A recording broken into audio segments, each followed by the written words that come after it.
Dando continuidade ao nosso módulo de reações de adição eletrofílicas, alcenos e alcinos, veremos nessa videoaula a versatilidade, né, dessa função, né, desses hidrocarbonetos, dos alcenos e dos alcinos, frente às reações de adição eletrofílica. Então nós vamos ver como que é possível preparar diferentes produtos aí partindo desses reagentes. Na videoaula anterior, nós estudamos a adição de ácidos HX a alcenos. Os ácidos HX são ácidos que têm o hidrogênio ligado covalentemente a um halogênio. Pode ser o iodo, o bromo, o cloro ou o flúor. Em termos práticos, quando eu tenho um alceno e eu reajo com ácido HX, eu vou formar um haleto de alquila. Industrialmente, essa não é a rota de preparação, né? Eles acabam preparando industrialmente os haletos de alquila a partir da substituição em álcoois e também pela substituição em alcanos. Mas nós já vimos que Markov-Nikov foi um dos que estudaram, e a partir dos seus estudos, hoje a gente tem esse conhecimento da adição eletrofílica, né, a partir do seu mecanismo.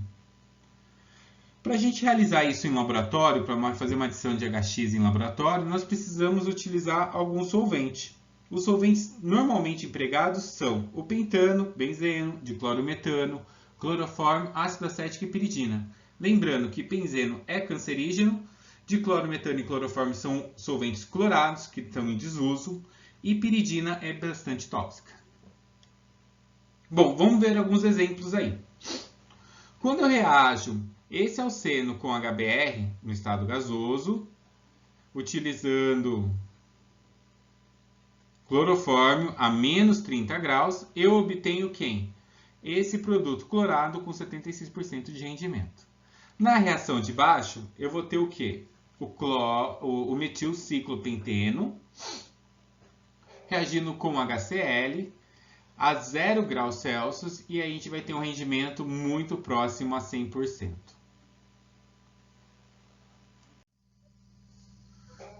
Bom, uma outra reação de adição a alcenos é a adição de ácido sulfúrico. E essa é amplamente utilizada industrialmente. Sua aplicação é para a obtenção de tensoativos, que são os alquilsulfatos de sódio. Então, como que eu faço essa reação? Eu pego o meu alceno, vou reagir com o ácido sulfúrico, vai ter a adição, primeiramente, do meu hidrogênio. Então, a partir da adição do meu hidrogênio, eu formo o meu carbocátion. Esse carbocátion vai reagir com o hidrogênio sulfato, o ânion. E aí, a partir do quê? Daquele oxigênio da ponta que tem a carga negativa, vai se ligar covalentemente à minha cadeia carbônica. E aí eu obtenho um sulfato de alquila. Esse ácido ele vai ser neutralizado, por exemplo, com uma base de sódio aí para formar o nosso tensoativos de sódio. Então esse hidrogênio aqui da pontinha aqui, ó, que é o ácido de caráter ácido aqui do grupo sulfato, ele vai ser substituído por um sódio quando a gente faz a neutralização dele. Então, nesse tipo de reação, a gente vai empregar ácido sulfúrico concentrado. Então, como ela segue a regra de Markov-Nikov, o mecanismo de Markov-Nikov, esse aqui vai ser o produto principal, ou seja, o produto formado em majoritariamente, né? Então, em maior porcentagem, e esse vai ser o produto minoritário.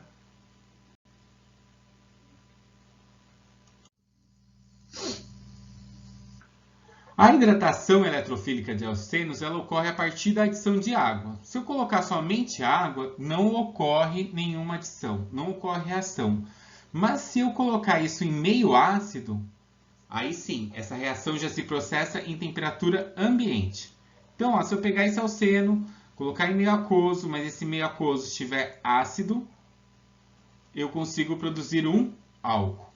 Então, nós vamos observar que essas reações são muito versáteis, né? A partir de um alceno, eu consigo fazer vários tipos de adições e obter vários tipos de produto. Por isso a importância da gente estar estudando. A hidratação ela segue a regra de Markovnikov e o nosso carbocátion pode sofrer rearranjo. Industrialmente, é o método de preparação de álcoois com baixa massa molecular, ou seja, que tem uma cadeia carbônica pequena.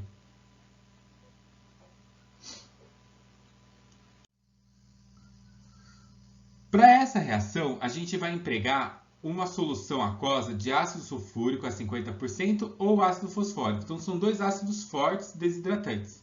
Então, esses dois ácidos são amplamente utilizados aí. Um método industrial eu consigo obter, por exemplo, isopropanol, utilizando o que é uma mistura de ácido sulfúrico com água a 80% e uma temperatura de 40 graus. Para obter o tertbutanol, eu utilizo uma mistura de ácido sulfúrico com água a 60% e uma temperatura de 50 graus.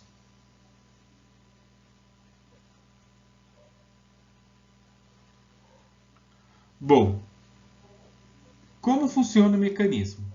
Então, nós sabemos o quê? Que a primeira etapa funciona com a formação do nosso carbocátion. Então, ocorre a adição do nosso eletrófilo. O nosso meio é ácido, então a gente vai ter a espécie H3O+, o íon hidrônio, né? Que seria a água protonada, a água com próton a mais, com hidrogênio a mais. Vamos ter o quê? A seta curva indicando o movimento de formação da ligação do carbono com o hidrogênio. Esse carbono vai ser adicionado o quê? No carbono mais hidrogenado, ou seja, da extremidade. E aí o carbono do meio vai ficar com a carga positiva, vai ser o nosso carbocátion. E aí sim a gente vai ter o quê? A adição do nosso nucleófilo.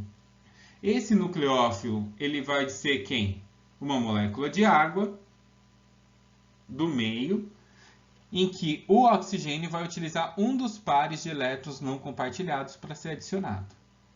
Quando ocorre isso, o que a gente está observando? O oxigênio formando 3 ligações covalentes.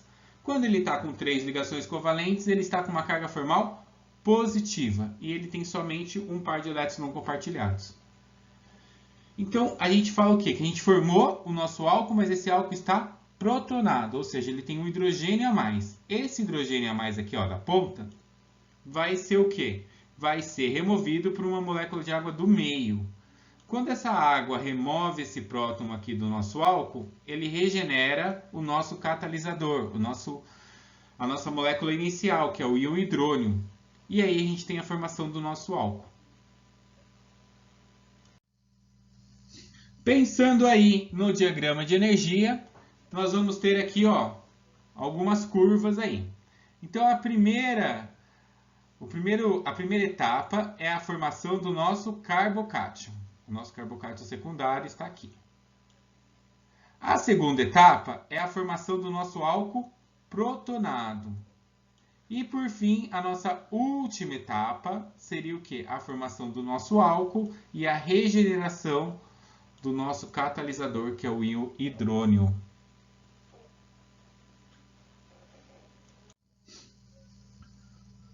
Assim como ocorre a hidratação, né, de um alceno em meio ácido, eu posso também fazer a adição de um álcool catalisado por um ácido.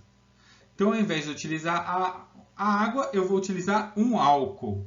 E essa reação ela é importante para a formação de o quê? De um éter. Então, observe que a gente vai ter o quê? A inserção, né, a adição do grupo metóx aqui na cadeia carbônica. Para isso, eu preciso estar utilizando meio ácido também. Como que ocorre o mecanismo? É idêntico ao que a gente acabou de ver. Então, primeiramente, o quê? A ligação dupla, né? Vai utilizar esse par de elétrons da ligação π para se ligar com o hidrogênio. Esse hidrogênio, ele vai vir o quê? Ele vai ser obtido a partir da protonação do meu álcool. Então, se eu estou querendo adicionar o metanol, o álcool metílico, esse álcool metílico vai estar em meio ácido e ele vai estar protonado, ou seja, ele vai ter um hidrogênio a mais. Esse hidrogênio a mais eu reconheço porque esse oxigênio aqui, ó, ele está somente com um par de elétrons não compartilhados e com aquela carga formal positiva. Primeira etapa, formação do carbocátion. Então, o hidrogênio é adicionado ao carbono mais hidrogenado, que é nas extremidades. Formamos o nosso carbocátion secundário. o carbocátion secundário vai sofrer a adição do álcool.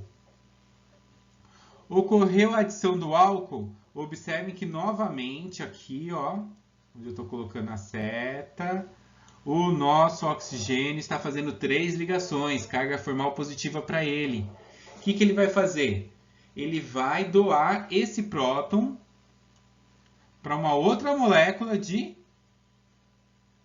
álcool do meio. Então, do meio reacional, outra molécula de álcool se aproxima e regenera o nosso álcool protonado, que ele participa lá do início do mecanismo. E, por fim, a gente tem a formação de quem? Do nosso éter.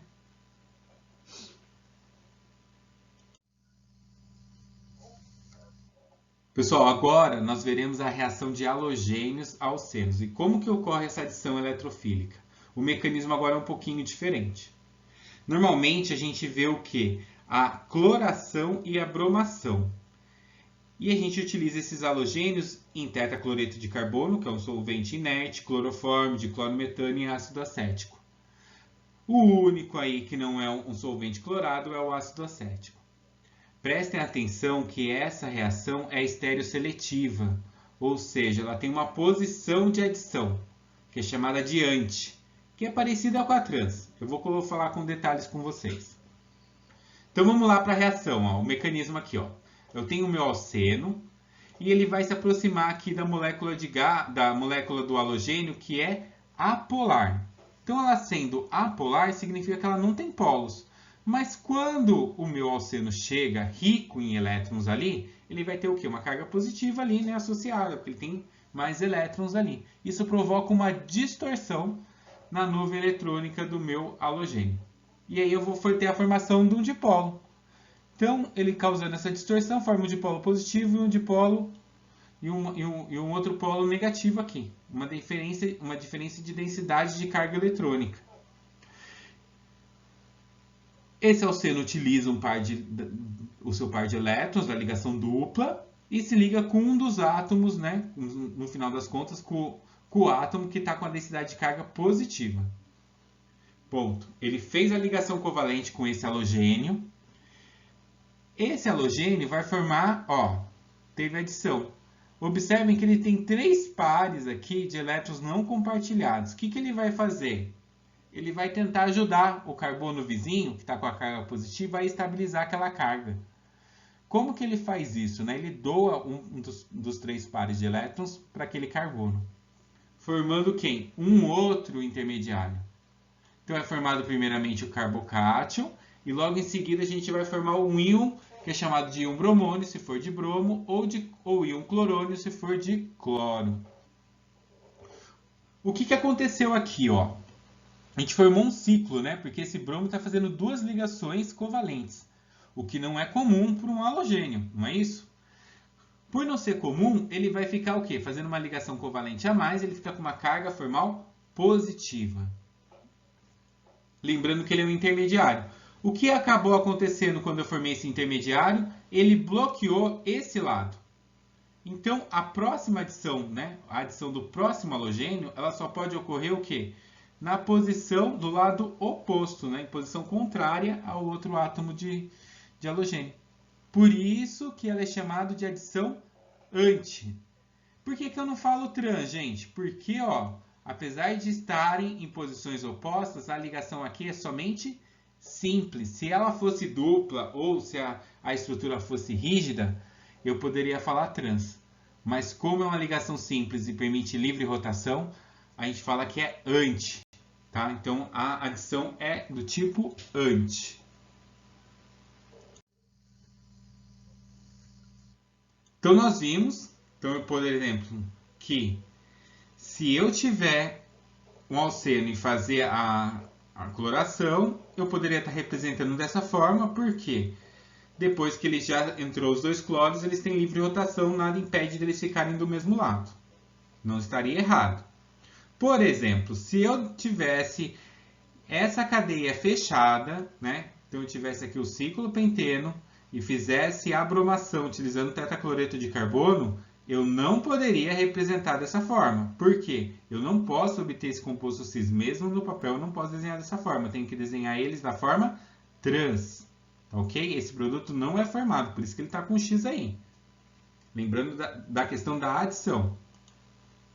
Uma outra coisa importante aí que vocês estudaram lá em estereoquímica é a formação dos estereoisômeros. Então, se eu tiver, por exemplo, aqui, ó, dois alcenos diferentes, né? Eu tenho o cis-but2-eno ou trans-but2-eno e fizer a bromação utilizando tetacloreto de carbono, eu vou ter estereoisômeros diferentes sendo formados. Então é importante a gente saber que a estereoquímica ela vai estar presente nas reações também, né? Fiquem tranquilos que aqui é só para ilustrar, tá? Por enquanto a gente não vai ficar falando de estereoquímica, mas é bom importante vocês saberem que a gente pode ter a formação deles. Então por isso que eu quero mostrar para vocês. Porque vocês viram lá em determinado tempo no semestre passado e agora, né, a gente também vê isso aplicado, tá? E é muito importante a questão da estereoquímica, principalmente na área farmacêutica. Então, se eu tiver o composto cis, eu vou ter o quê? A formação de dois isômeros, o RR e o SS. Se eu tivesse o trans-but2-eno, eu ia ter o quê? A partir da adição do bromo, eu teria os dois estereoisômeros, o SR e o RS. Puxa, a gente já viu que eu posso fazer adição de água, posso fazer adição de álcool, posso fazer adição de halogênio. E se eu fizer a adição de halogênio, mas não na presença de um solvente inerte? Por exemplo, se eu fizer na presença do solvente água. Se eu fizer a adição de bromo ou de cloro na presença de água, eu vou formar uma halohidrina ou um haloálcool. O que é isso, né? Então, observe aqui o exemplo. Eu tenho o propeno, eu tenho o bromo, que vai ser adicionado na presença de água. Eu vou ter a adição do bromo, seguido de quem? Do grupo OH. Então, eu vou formar o quê? Uma halohidrina. Ela tem o quê? O grupo OH e também tem um halogênio. Quando eu faço esse tipo de reação na presença de água, eu acabo tendo uma mistura de produtos. Eu posso ter o produto também o quê? De halogenado. Então, eu tenho o monohalogenado, né, que só entrou um bromo e outro grupo foi OH adicionado, ou eu posso ter a entrada de dois bromos. Então, a gente tem a formação de subprodutos aí. Observe o exemplo de baixo. No caso, a gente vai ter o 2-metil-but2-eno. E aí, o que vai acontecer? O cloro ou o bromo, o halogênio, ele é sempre adicionado no carbono mais hidrogenado, porque é ele que é adicionado primeiramente. E aí, a partir da segunda etapa, né, que seria a adição do nucleófilo, eu vou ter a competição, né, do meu outro halogênio, do meio, que está no meio, assim como a água. Então, eles vão competir pela segunda etapa. Por isso que eu tenho a formação de dois subprodutos. O primeiro, por ter a entrada do bromo, é chamado de bromohidrina. E o segundo, porque teve o cloro, seria a clorohidrina. Agora, nós veremos a questão da hidrogenação catalítica de alcenos. É uma reação extremamente importante na indústria, principalmente na indústria alimentícia, em que ela é amplamente utilizada na hidrogenação, né, na hidrogenação catalítica aí, de óleos insaturados. Então, a partir desses óleos insaturados, eu faço a sua hidrogenação e eu consigo obter a nossa famosa gordura vegetal hidrogenada. Essa reação, ela ocorre o quê? Utilizando catalisadores. Os catalisadores mais amplamente utilizados são a platina e o paládio. A platina, ela acaba sendo utilizada, suportada, né? Ela vai ser pulverizada ali, né? Então vai estar no pó bem fininho e ela vai ficar sobre o material inerte que seria o carvão. E ela é utilizada dessa forma para que ela possa aumentar a sua área superficial, né? Do paládio com carvão ali nessa formação. E aí eu consigo estar utilizando uma quantidade menor, né, de paládio, né? Já que tanto o paládio quanto a platina são metais nobres, então são metais caros. O ródio e o níquel também são utilizados como catalisadores. No caso da platina, eu vou utilizar a platina na forma de dióxido de platina. Os solventes que são utilizados aí, a gente utiliza etanol, hexano e ácido acético. Esses são os principais. E essa catálise ela é chamada de catálise heterogênea. O que significa catálise heterogênea? Porque o meu meio vai estar líquido ou gasoso e o meu catalisador vai estar no meio sólido. Então, eles estão em fases diferentes. Um é sólido, o outro é líquido. Então, catálise heterogênea.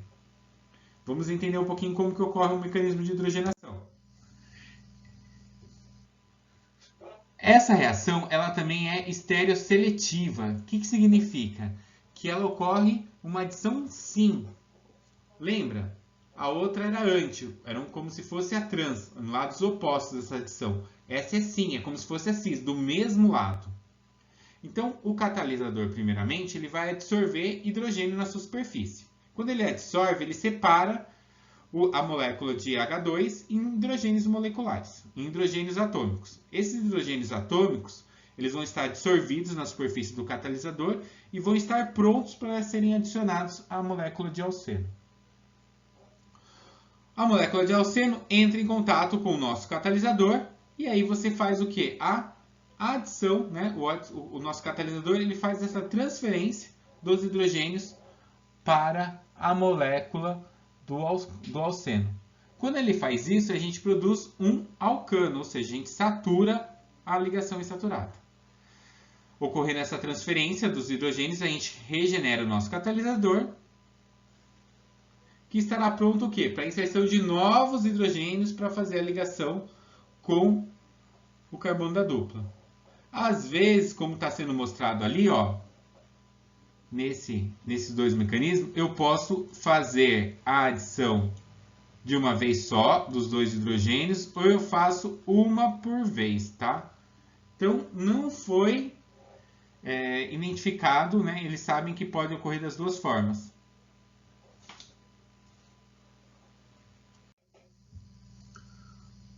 Essa reação de adição de borano, que é uma hidroboração seguida de uma oxidação, ela tem uma importância especial aí para a produção de álcoois. Então vamos entender primeiro como que ela ocorre e eu já conto para vocês por que ela é importante, porque ela é anti-Markovnikov. Ó, o alceno nosso, ele vai passar por duas reações. A primeira é a reação com hidreto de boro, utilizando tetrahidrofurano como solvente. A segunda etapa é uma oxidação utilizando peróxido de hidrogênio, né, água oxigenada, em meio aquoso alcalino. Isso vai produzir o nosso álcool.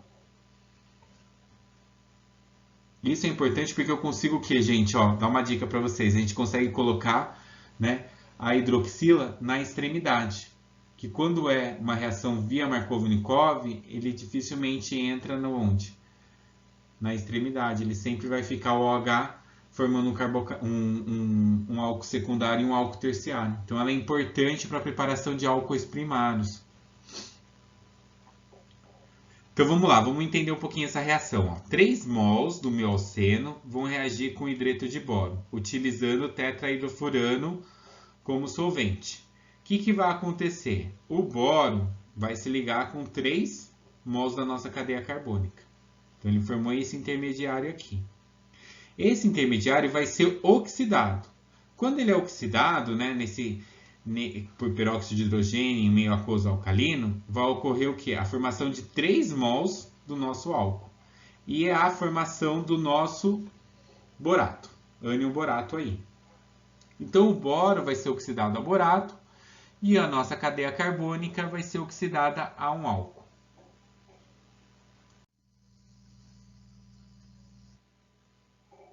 Qual que é a importância disso? Como eu disse, ela é anti-Markovnikov, ou seja, a reação com hidreto de boro e tetraidrofurano permite a gente obter álcoois primários. Então, se eu estiver fazendo a reação do propeno e eu utilizo essa via, eu consigo obter o propanal.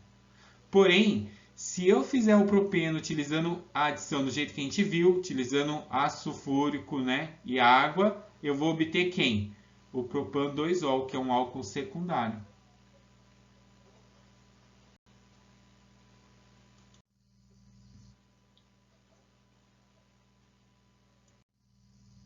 Veremos agora as reações dos alcinos. Os alcinos, assim como os alcenos, vão sofrer reações de adição eletrofílica e vão seguir as regras de Markovnikov. A diferença é que os elétrons dos alcinos vão estar menos disponíveis, ou seja, eles têm uma reatividade menor do que os alcenos mediante os eletrófilos presentes aí. Isso se deve por quê? Porque os orbitais p tem uma superposição ali desses orbitais p, ela acaba sendo mais efetivas. Por mais que eles tenham mais elétrons, ele acaba dando o quê? Esses elétrons π estão menos disponíveis para as reações. Bom, como que seria a reação de adição de halogênios aí? Bromo e cloro alcinos. A primeira, se eu fizer com 1 mol só de halogênios, eu vou ter uma adição só, né? Então, eu vou ter a formação, a partir de uma tripla, a formação de a entrada de adição de 2 halogênios ali, e vamos continuar mantendo uma dupla. Então, ele vai ser o quê? Um produto trans. Agora, se eu reagir com 2 mols, eu vou ter a entrada de quantos halogênios? De 4. Então, a gente vai ter a adição de 4 halogênios, e o meu composto, que tinha uma tripla, ele vai ter somente ligações saturadas. Então, eu consigo controlar o nível de halogenação de acordo com o número de mols que eu estiver utilizando ali no meio. Então, eu posso fazer somente a entrada de uma molécula do gás, né, do bromo ou do cloro, ou se eu estiver utilizando ali um excesso, eu vou ter a formação ali do produto saturado com a entrada de 4 halogênios. Aqui embaixo, se eu tiver o butino e reagir ele com bromo, eu vou ter a formação aqui do meu E, lembram da nomenclatura EZ, de alcenos e alcinos? A formação do E, 1,2 de bromo-buteno. Se esse 1,2 de bromo-buteno reagir com mais 1 mol de bromo, eu vou ter a formação do tetrabromo-butano aí. Assim como os alcenos, eu posso ter a adição de um ácido HX. Bom, se tiver, o que vai acontecer? Vai seguir a regra de Markovnikov. O hidrogênio é adicionado primeiramente ao carbono mais hidrogenado, seguido do halogênio. Observem que, como vai sempre entrar no carbono mais hidrogenado, os halogênios vão estar sempre no onde? Sendo adicionados no mesmo carbono. Então, na segunda adição, esses halogênios vão estar no mesmo carbono. Quer ver? Ó, nós temos aqui o hexino. Ele sofre a adição de HBr. O hidrogênio vai ser adicionado aonde? No carbono mais hidrogenado, hidroxinemidade, CH2. E o bromo veio para o carbono aqui o segundo carbono, o 2-bromo-hexeno. A segunda adição de HBr, o hidrogênio entra no carbono mais hidrogenado, que é o CH2, leva CH3, e o bromo vai entrar no segundo carbono. Então, eu vou ter a formação do 2,2 de bromo-hexano.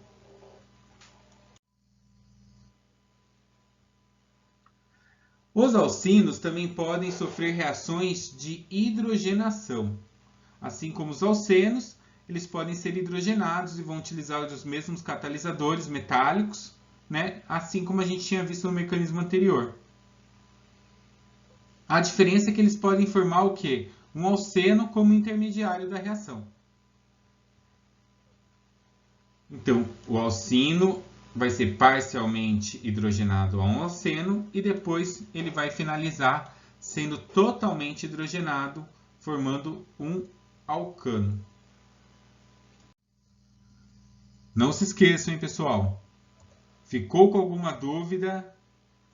Anota aí e vamos compartilhá-la no atendimento.